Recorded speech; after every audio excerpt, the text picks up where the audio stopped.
Okay. I really feel to share my testimony about one of the most significant central events that I have experienced. And it was just a couple of years ago, actually. And what I feel like I woke up with this morning was the Lord wanted to have a really close look at our rejection and our rejection issues. And I believe today that many of you are going to get set free from the rejection that's been holding and gripping you. And a couple of years ago, I realized that I was dealing with a lot of fear of man. And so I checked myself into prayer and care, bless them. And during one of those sessions, it became very evident to me that the root of that fear of man was a stronghold of rejection.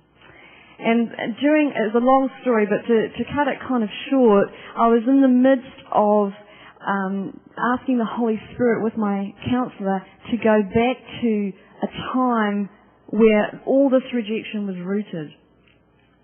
And the Lord took me back to when, funnily enough, Ed, when I was about 3. He and I were having a conversation yesterday about where the roots of these things come from. It was when I was about 3. And I saw myself as a little girl. And the counsellor said, okay, Father, would you please show her how she sees herself and what has the enemy told her about herself? And immediately I had this mind's eye picture that was as clear, and I saw myself with the word rejected written across my forehead. And of course what came with that is all the emotions around the rejected little 3-year-old. And I think it wasn't necessarily one main thing that solidified that stronghold of rejection in my life. I think it was just over and over and over, like what Janet was saying, just layer upon layer upon layer of circumstances and events that I got the message that I'm rejected and I'm not loved. And in the midst of that, in the midst of my crying and wailing and getting in touch with the fear and the rejection, the counsellor just said a simple thing.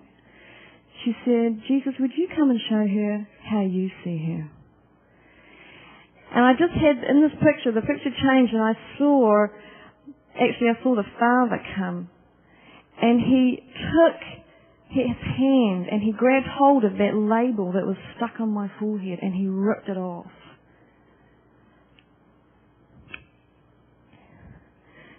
And then he put another word, another name on my forehead. And he wrote, Beloved. And at that moment, there was an incredible download of warmth, of love, of pleasure, and belonging. I'm his beloved. And it hit down here. It wasn't a here thing. It wasn't a mind thing. It went down and exploded with warmth and love and joy and the sense of belonging. And I tell you what, I didn't understand the fullness of what the beloved meant, but I felt the love, that I'm his chosen precious child. And things have been different since then. I came out of that session just glowing and reeling in the warmth and the love and just enjoying that whole feeling on the inside that was just completely different to the person that feared man. And I wandered around just thinking I was the cat's whiskers, and that sort of afterglow, if you know what I mean, it was kind of like a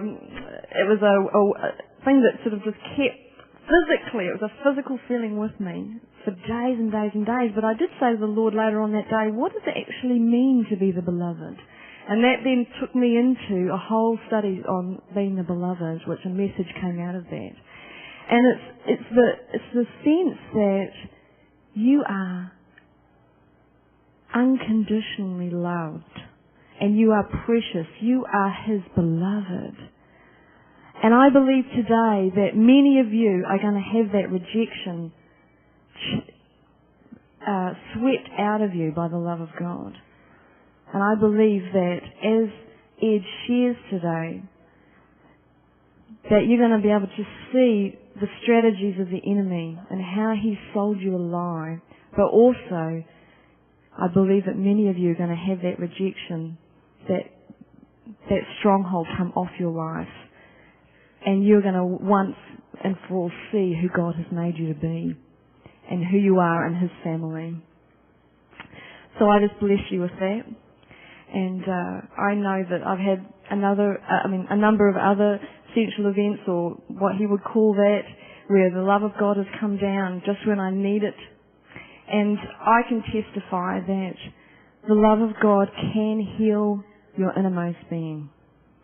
He can heal you, and He will, and He desires to, and it is His pleasure to.